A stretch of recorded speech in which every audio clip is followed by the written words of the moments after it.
इमाम गजाली एक सायादार घने दरख्त के नीचे आराम फरमा रहे थे कि इनकी नज़र दरख्त की हवा पर झूलती शाखों की तरफ पड़ी। इन्हें यूं लगा जैसे यह दरख्त इनसे कुछ कह रहा है।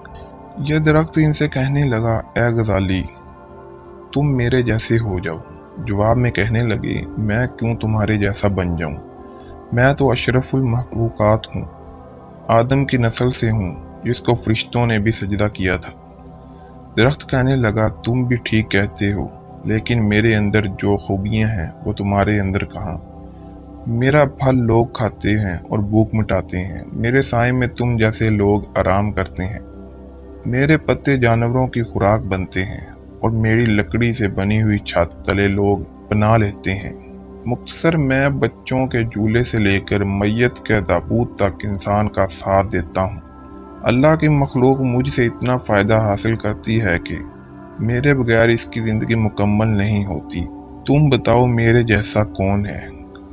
इमाम गजाली ने जवाब में कहा, तुम ठीक कहते हो, लेकिन तुम्हारे अंदर एक ऐसी खामी है जो तुम्हारी तमाम खूबियों को बर्बाद कर देती है, और वो ये है कि जिधर की हवा चलती है तुम उधर झुक जाते हो।